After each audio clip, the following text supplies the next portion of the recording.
Yahya Charibi, bonjour, vous êtes directeur général de Sanlam Maroc. Vous présentiez aujourd'hui vos résultats à la presse et aux analystes financiers. Vous avez commencé par dire que vous êtes aujourd'hui, vous vous positionnez en tant que compagnie challenger, leader sur votre marché. Qu'est-ce que ça veut dire? On se positionne effectivement, c'est ce que je vous ai dit, comme une compagnie qui se veut assureur leader challenger dans ce sens. C'est simplement, cette formule, c'est pour dire que, vous le savez, depuis quelques années, Sanlam Maroc est leader du segment d'assurance non-vie au Maroc. Se positionner comme un challenger, c'est de dire qu'on a aussi cette volonté d'aller conquérir des nouveaux marchés qui ne sont pas aujourd'hui développés, qui n'existent peut-être même pas et qui généralement sont visés par des assureurs challengers qui ont besoin de grandir. L'idée derrière cette formule, c'est de se dire qu'on ne veut pas s'arrêter là, on ne veut pas se satisfaire de notre position actuelle, de nos positions actuelles de marché, on en veut toujours plus, on veut faire grandir ce marché-là, on veut contribuer par des innovations produits, par des innovations de services à agrandir notre marché. Et pour ça, en fait, l'assureur challenger, c'est un état d'esprit. C'est de se dire, plutôt que de regarder derrière nous ce que fait la concurrence, est-ce qu'ils vont nous rattraper ou pas, c'est de regarder devant nous tout le chemin qui reste à parcourir pour faire grandir notre secteur au Maroc. Et vous êtes notamment leader sur plein de segments, notamment sur l'automobile, sur la santé.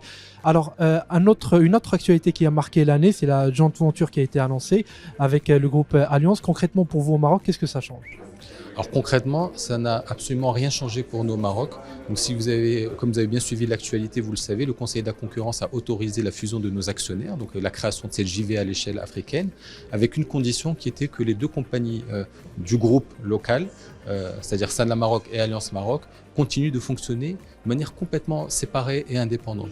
Ça veut dire qu'on n'a aucun contact, on ne reporte pas, même financièrement, nos chiffres ne remontent pas aux mêmes personnes dans le groupe. On est concurrents et donc on a exactement la même relation avec Allianz Maroc, avec l'ensemble de nos concurrents sur le marché. Donc concrètement, rien ne change pour Sanlam Maroc localement. Très clair. Alors, vos résultats sont en progression cette année et en plus, vous distribuez un dividende largement supérieur à ce que vous faites d'habitude. Est-ce que c'est un dividende exceptionnel ou est-ce que c'est un nouveau dividende normatif? Pour être très clair, ce n'est pas du tout un dividende exceptionnel, c'est le fruit de la nouvelle politique du groupe en termes de distribution de dividendes. Cette politique, comme j'ai dit, elle se situe dans une fourchette comprise entre 65% et 75% de taux de distribution de notre résultat. Cette année, on était un petit peu au-dessus, mais parce que nos fondamentaux le permettent.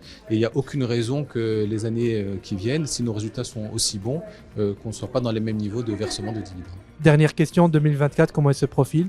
Alhamdoulilah, les très bons résultats 2023 nous ont donné beaucoup de confiance au lancement de cette nouvelle année, beaucoup d'enthousiasme aussi. Et cette confiance, cet optimisme, ils sont aussi portés par un contexte qui est favorable et qui est porté aussi par les annonces récentes, notamment la co-organisation de la Coupe du Monde 2030, l'ensemble des chantiers importants qui vont suivre et qui vont impacter forcément directement et indirectement notre secteur.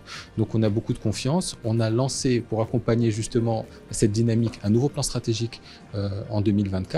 Qui vise justement, on l'a dit tout à l'heure, dans ce positionnement d'assureur leader challenger, à aller adresser des nouveaux segments de marché et développer notre marché.